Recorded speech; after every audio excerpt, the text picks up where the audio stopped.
नमस्कार। बहुत स्वागत है आपका उस कार्यक्रम में, उस विशेष प्रस्तुति में जिसका नाम है हे प्रभु आनंददाता। और इसके एक और नए एपिसोड में हम आपका स्वागत करते हैं। आज हम जिस विषय पर बात कर रहे हैं उसको लेकर मेरे मन में भी बात आती थी। मन पर इधर हमारी काफ़ी चर्चा हुई अपने विद्वान वक्ता से, और आज का विषय भी कहीं ना कहीं मन से जुड़ता है। और जैसा भी योग वशिष्ठ जी, जो एक अद्भुत हमारी पुस्तक है प्रभु श्री राम का और वशिष्ठ जी के संवाद का, जब 15-16 वर्ष की उनकी आयु है तो उसमें भी मन का बड़ा उल्लेख हुआ है। जो बात है कि हम भी सोचते हैं कि कभी कभी जीवन में ऐसा समय आता है जब निराशा का घटाटोप बड़ा गहरा हो जाता है और कहीं कोई दूर दूर तक उम्मीद की किरण नजर नहीं आती। कमजोर मन का व्यक्ति पलायन करता है। दुर्भाग्य से कुछ लोग और स्वयं को नुकसान पहुंचाने के भी कदम उठा लेते हैं। कुछ लोग इससे भी आगे बढ़ जाते हैं, वो अपने परिवार को भी नुकसान पहुंचा देते हैं। ये सब भय का एक विस्तार है, भयानक विस्तार है। मैं ये सोच रहा था कि प्रभु श्री राम के बारे में तो थोड़ा बहुत जितना अल्प बुद्धि से अध्ययन हुआ कि माता सीता के अपहरण के बाद बड़े विचलित रहे, वो बड़ा मन टूटा उनका और बहुत ही व्यग्रता से वो उनके दिन कटे जब तक लंका विजय नहीं हुई। लेकिन और जो हमारे इष्ट हैं भगवान विष्णु, महेश यानी शिव जी के बारे में भी हम सुनते हैं कि सती माता सती के भस्मीभूत होने के बाद उनके शरीर को लेकर, तब शरीर क्या जो भी उनकी दग्ध देह थी उसको लेकर वो नटराज की भूमिका में, यानी इतनी पीड़ा रही होगी, कितनी पीड़ा रही होगी। तो फिर ये भी बात है कि जब स्वयं त्रिकालदर्शी और इस त्रिलोक के निर्माता प्रभु भी कष्ट में आते हैं तो आपकी हमारी क्या बिसात है। और लड़कर ही निकलना है, जो अंग्रेजी में कहते हैं फाइट इट आउट, लड़ो और निकल जाओ, कोई रास्ता नहीं है इसके अलावा। यानी मन की मरुभूमि में कुरुक्षेत्र है, कौन कौरव है कौन पांडव है छोड़ दीजिए। आप अगर धर्म के साथ खड़े हैं तो मान लीजिए पांडव है, मैं कौरवों की बात नहीं कर रहा हूँ। और कृष्ण जो है वो भी आपके भीतर है और अर्जुन भी आप ही हो, लड़ना भी आप ही को है। तो थोड़ा सा आज जरा समझेंगे कि क्या जो हमारे ब्रह्मांड के नियंता हैं, ब्रह्मा विष्णु महेश और इन्हीं से जुड़े ऐसे अनेक हमारे मान बिंदुओं में सुप्रतिष्ठित हमारे देवता देवी, ये भी क्या कई बार बहुत गहरी पीड़ा और अवसाद से गुजरे हैं। क्योंकि अनेक गाथाएं हम सुनते हैं कि इनको श्राप दिया गया, फिर उन्होंने यहाँ बड़े कष्ट उठा के इस पृथ्वी पर मृत्युलोक जिसको कहा जाता है, वहाँ उन्होंने जैसे तैसे बरसों बरस काटे। अक्सर हम सुनते हैं इस तरह की गाथाएं। तो आज इसकी बड़ी जिज्ञासा मेरे मन में है। तो चलूँगा मैं भगवत गीता के अध्येता मानस मर्मज्ञ प्रोफेसर डॉक्टर सुरेंद्र बिहारी गोस्वामी जी के पास। प्रणाम कर रहा हूँ डॉक्टर साहब। आज आप विषय ऐसा कुछ लेकर आए जी, जिसको सुनकर मुझे तो एक ही चिंतन ध्यान आ रहा है कि मैया पार्वती भी शिव जी से ऐसे विषय पूछती थी जिनके संदर्भ में उन्हें वो विदित होती थी, लेकिन फिर भी वो ऐसे विषयों को उठाती थी ताकि लोक हित में कोई विमर्श या चिंतन हो सके। वाह। तो इसलिए बाबा कहते भी है ना कि यद्यपि असंका की नहीं सोही और कहत सुनत सब कर हित होई। हमेशा सत्संग में, विचार मंथन में, शुभ चिंतन करते समय ऐसे ही प्रश्न जिज्ञासु को उठाने और पूछने चाहिए जिसके कहने और सुनने से कुछ हित रूपी माखन निकले। हित रूपी तो आपने जो पूछा है इसके बहुत सारे आयाम हैं। सबसे पहले आप समझ लीजिए, नर लीला में परमात्मा जब भी आए हैं वो उदासीन कभी नहीं हुए। राम उदासीन नहीं है, विरह में है, वो विरह की लीला कर रहे हैं कि तुम प्रत्यक्षता मेरे पास नहीं हो, तो जब आपकी अंतर आत्मा की शक्ति आपके साथ ना हो तो आपको कैसा रहना चाहिए, जैसे राम रहते हैं, क्योंकि वो मर्यादा पुरुषोत्तम है।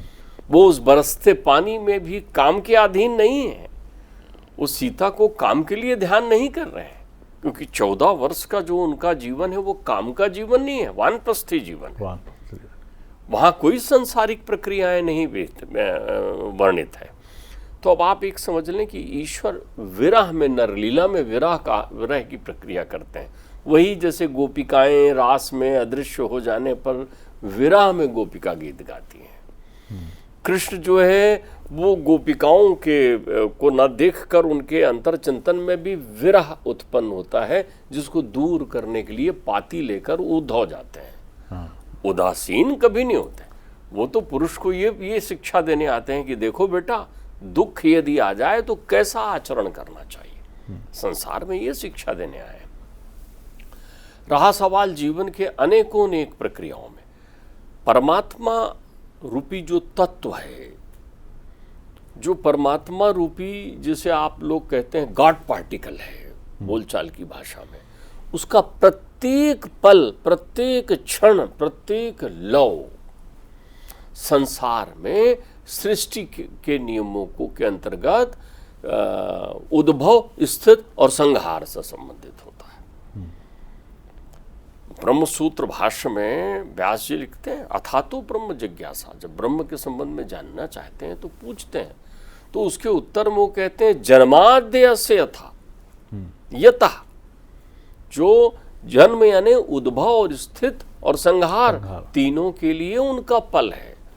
शिवजी सती के उस भग्नावेश को लेकर के, उस अस्थि कलश को लेकर के, उस अस्थि के प्रक्रिया को लेकर जब जाते हैं तो वो शक्ति निर्माण के लिए जाते हैं। जगह जगह सिद्ध पीठों की स्थापना होनी है, तो सुदर्शन से उसका शिरच्छेदन इत्यादि करते हैं, उसके टुकड़े करते हैं, और जितने जगह पर उनके जो जो अंग प्रत्यंग गिरते हैं वहां पर सिद्धि रूपी शक्ति प्रकट होती है। तो संसार में सिद्धि और शक्ति की स्थापना करनी होती है।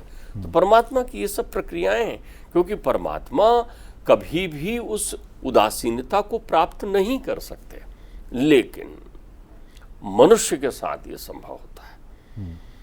और हमें अपने इंद्रियों से युद्ध नहीं करना है। हमारी इंद्रियां हमारी युद्ध के लिए नहीं बनी। आप आंख के साथ कैसे युद्ध करेंगे? ठीक बात। आंख का काम तो देखना है ना।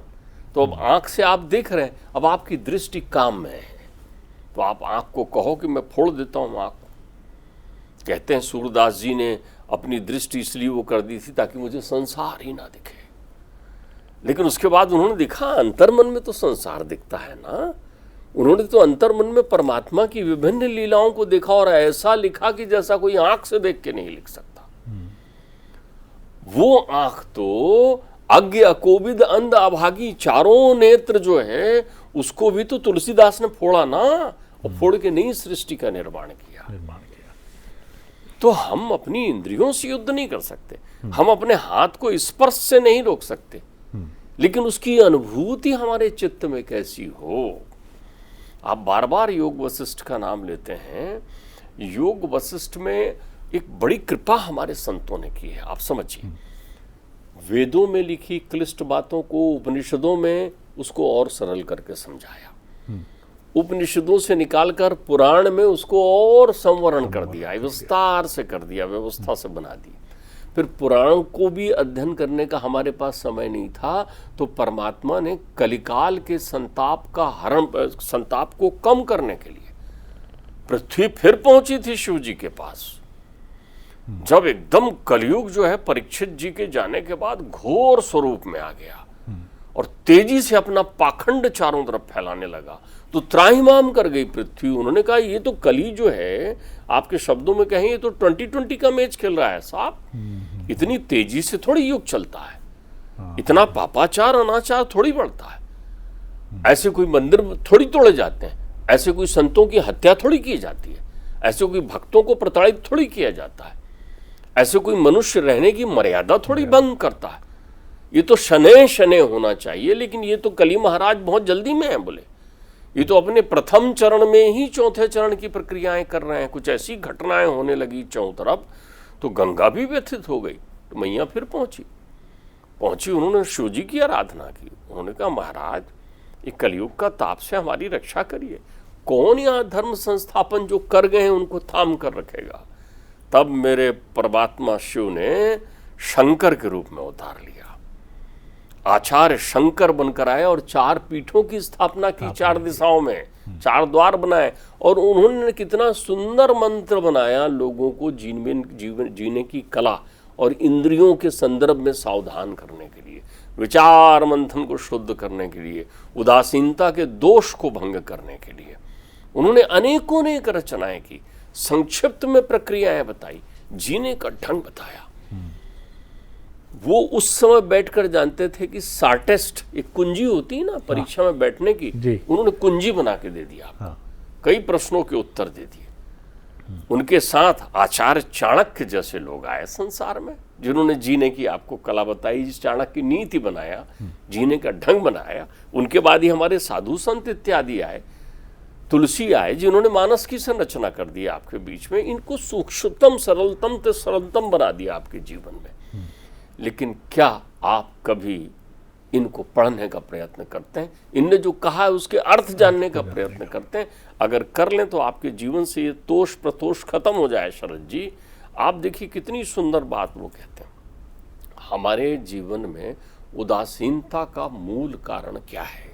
मूल तो आचार्य शंकर कहते हैं इससे दूर रहें, इससे दूर रहें। उन्होंने कितनी सुंदर रचना की। मैं कई बार ऐसा होता है कि मुझे जब श्लोक ध्यान नहीं आते, तो बालपन में मुझे पिताजी ने अभ्यास कराया था, तो जो अभ्यास कराते हैं तो वो गेयता से कर देते हैं। अब आप देखिए, आपके सारे प्रश्नों का उत्तर इस गेयता में, इस 4 छंदों में। आप इसको समझने का प्रयत्न करें, कितनी सुंदर बात करें। फिर मैं आपको इसको विश्लेषण में करूँगा। मैं प्रयत्न करता हूँ कि मुझे वो छंद याद हो जाए, वो श्लोक याद आ जाए। किमत्र हेयम कनकम चकांतम, किससे दूर हैं? दाम और काम। दाम और काम हमारी उदासीनता के मूल में है। कनकम च कांतम, वो कहते हैं किमत्र हेयम कनकम च कांतम। फिर वो मनुष्य का विश्लेषण करते हुए कहते हैं, बद्धोसी को वाहि विषयानुरागी,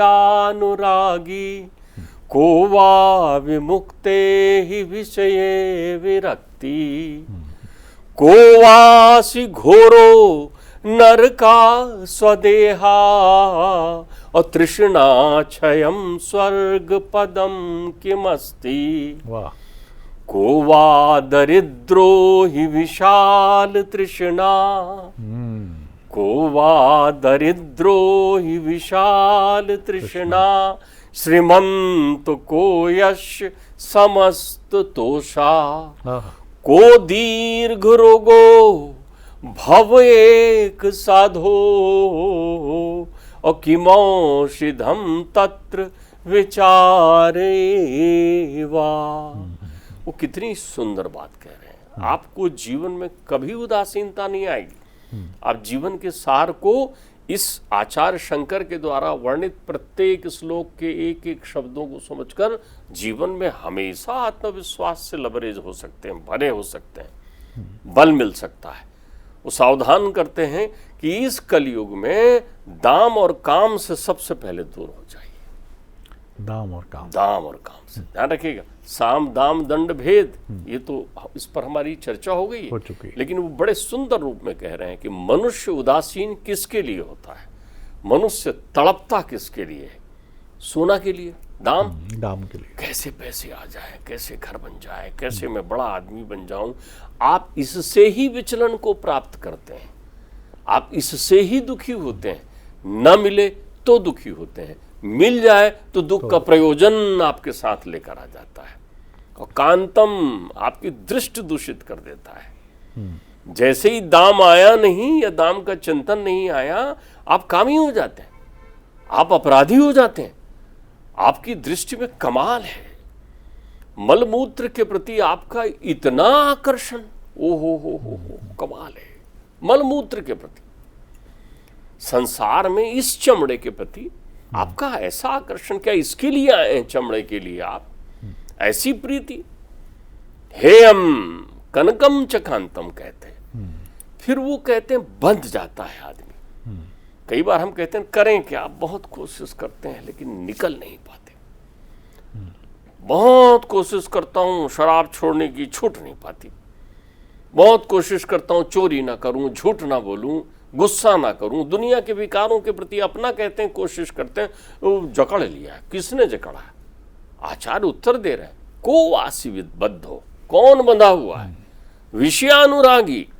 अरे तुम्हें रामानुरागी होना चाहिए, तुम विषयानुरागी हो गए हो, तुम खुद बन गए हो। बाबा तुलसी तो इतनी सुंदर बात कहते हैं इस पर, इससे सुंदर उदाहरण जीवन में कहीं नहीं मिलता। सबसे वो पहले लोगों को सावधान करते हैं कि भैया तू अपना परिचय तो जान ले कि तू है कौन। तू ये शरीर नहीं है, तू ये नाम नहीं है, तू ये नाशवान नहीं है जी।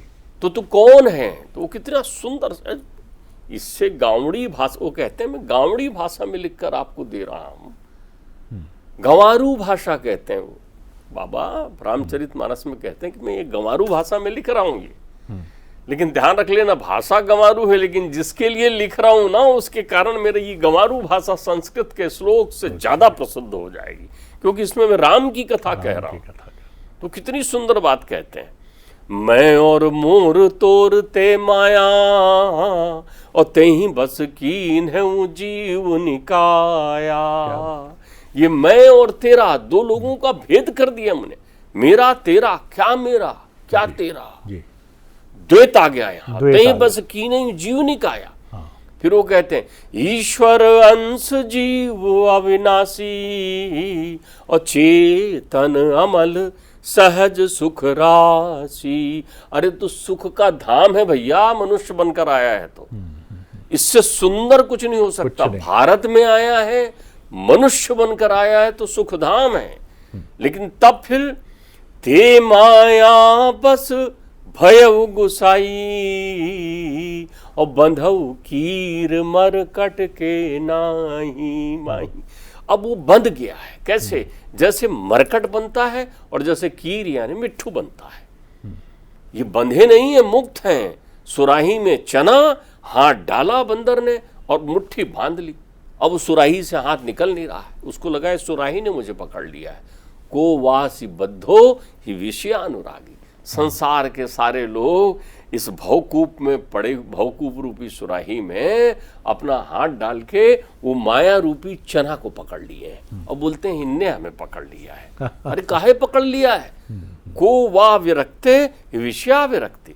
फिर वो सावधान करते हुए आपको कितने सुंदर सुंदर सूत्र बता रहे हैं इसमें। वो कहते हैं, आपने कहा ये बड़े सेठ जी इनके पास धन है, वो तो उनकी परिभाषा तो सुन लीजिए, आपको समझा रहे हैं, आप उदासीन मत हो। वो कहते हैं को वा दरिद्रो, कौन दरिद्र है? जिसके पास विशाल तृष्णा है, आज ये लूंगा, आज वो करूंगा, कल वो। आप कह रहे थे आशा निराशा, ये दोनों एक ही शब्द है, पृथक नहीं है। आशा ही परम दुखम, निराशा ही परम सुखम, दत्तात्रेय कह गए। श्रीमद् भागवत में इसका उल्लेख मिलता है। तो आपने वो आशा पाल रखी है ना, तो आशा नहीं तो निराश हो गए। अच्छा, तो आशा काय की थी? कौन होती है आशा? यही तृष्णा। जिसके पास ये तृष्णा है वो दरिद्र है। और श्रीमंत को ऐसा, अरे सेठ जी की तरह समस्त तोषा, संतोष करना। ध्यान रखना, 56 भोग जिनके घर पर है, वो भी दाल का पानी और रोटी का छिलका खाते हुए चांदी की थाली में, और 4 गोलियां खाकर रात भर हाय हाय करते हैं। उस गरीब को देख जो सूखे नून में रोटी खाता है मिर्च के साथ, और नाले के किनारे सो जाता है बिना चादर के। रात भर मच्छर भी उसको काटने से शर्माते हैं, गहरी नींद लेके उठ के सवेरे काम करता है। समस्त तोषा, जो मिल गया उसमें संतोष करना, तो तेरे जीवन में आनंद ही आनंद रहेगा। नरक के लिए वो कहते हैं, अरे हम भोग योनि में आए हैं, यही आखिरी भोग है, और यही आखिरी उम्मीद है। हाँ, ये शरीर, बहुत सुंदर। मनुष्य का शरीर मिला हरिद्वार, जी। यही है आखिरी 84 के फेरे यही में। है, इससे या अपने घर चले जा या फिर एक की गिनती शुरू कर। तो वो कह रहे हैं यहां पर भयानक नरक कौन सा है, कौन है नरक? तो वो कहते हैं नरक स्वदेहा को वासी घोरो नरका स्वदेहा। भाई दर्द तो शरीर के माध्यम से ही होता है ना, सुख दुख तो शरीर के ही माध्यम से होता है। एक डॉक्टर इंजेक्शन लगाया, ये दर्द किसके माध्यम से हुआ? शरीर को लगाया। अच्छा, शरीर शांत हो गया, फिर कोई चीर फाड़ करते रहे, पोस्टमार्टम करते समय आदमी को बेहोश भी करने की जरूरत नहीं पड़ती। बोले क्यों? बोले जिसको इसके माध्यम से जिसको दर्द होता था वो चला गया, उसको दर्द नहीं था, माध्यम शरीर था। तो कौन घोर नरक है? बोले ये स्वदेहा। तो बोले भैया स्वर्ग भी तो होगा कोई, कहीं कहाँ जाए? तो बोले तृष्णा क्षयम स्वर्ग पदम के मस्ती। जैसे जैसे तेरी मृग तृष्णाओं का क्षय करेगा वैसे वैसे तुझे सीढ़ी मिलने लगेगी स्वर्गीय आनंद की, परमानंद की। और कहते हैं अच्छा बताओ, हमने सुना है भाई कोई लाइलाज रोग है, वो कौन सा रोग है? को दीर्घ रोग हो, भव एक साधु। इस संसार में जब तक हो तब तक एक न एक विषय की बीमारी लगी रहेगी। कोई सुबह ऐसी नहीं होती जो चिंता लेकर ना आए, और चिंता संसार की होती है, संसार से होती है, तुम्हारी नहीं होती। संसार की माया रोज चिंता देगी। तो इसका उपाय क्या है, उसकी औषधि क्या है? बोले विचार एवा, हमेशा वहां का विचार कर कि जिसने तुझे संसार में कर्म गाथा लिखने भेजा है, तो ना तू दाम में जा ना तू काम में जा, तू अपने दृष्टिकोण में अंतर्चित्त में शुद्धता रखकर परम संतोष से आनंद से जीवन जी। बहुत सुंदर, बहुत सुंदर। और एक शायर साहब फरमा गए हैं, पूरा तो उनका शेर याद नहीं है, लेकिन बड़ी सुंदर उसकी भाव अभिव्यक्ति, उसका एक्सप्रेशन बड़ा साफ है। नहीं नहीं कोई अनबन नहीं है, नहीं कोई अनबन नहीं है, बस इतना है कि अब मन नहीं है। आप देखिए, आप नहीं कोई अनबन नहीं है, बस इतना है कि अब मन नहीं है। आपसे कोई उलझन नहीं है, आपसे, इस जगत से समझ लीजिए, आपसे कोई उलझन नहीं है, बस इतना है कि अब मैं खुद को सुलझा रहा हूं। तो यही बात सबसे महत्वपूर्ण है कि हम ही उलझ गए हैं। हमारा मन संसार में बसता है, संसार की चीज़ों में इतना बस जाता है कि 50 समस्याएं खड़ी हो जाती हैं और हम मांगने लगते हैं। तृष्णा ही इसका सबसे बड़ा कारण है। कहीं हम परिवार की चिंता करने लगते हैं। जो लोग दुर्भाग्यपूर्ण, जो कभी नहीं घटनाक्रम होने चाहिए, वो स्वयं तो अपने को संसार से विदा करने का प्रयास करते ही हैं और कर ही जाते हैं। परिवार को उसके पहले मृत्यु के ठौर पहुंचाने की कोशिश की। यानी कितना भयानक डर है प्रक्षेपण कि मेरे बाद इनका क्या? अरे भैया, इस संसार में एक रिक्शे वाले की बेटी IAS बन जाती है, जिसके माता पिता और पूरा खानदान किसी, ईश्वर न करे, किसी दुर्घटना में काल कवलित हो गया, वो बच्चा कहाँ से कहाँ पहुँच जाता है। हमें भ्रम है कि हम कर रहे हैं, मैं कर रहा हूँ, बिल्कुल नहीं। तो जितने अपने ठिकाने आप बना कर रखेंगे आशा निराशा के, तो ये सब परम दुख का कारण बनेगा। इनसे मुक्त होना ही मनुष्य की नियति है, और यही निराशा से मुक्त होने का सबसे बड़ा कारण है। प्रणाम कर रहा हूँ डॉक्टर साहब। अगले एपिसोड में एक और विषय लेकर उपस्थित होंगे। प्रणाम, नमस्कार।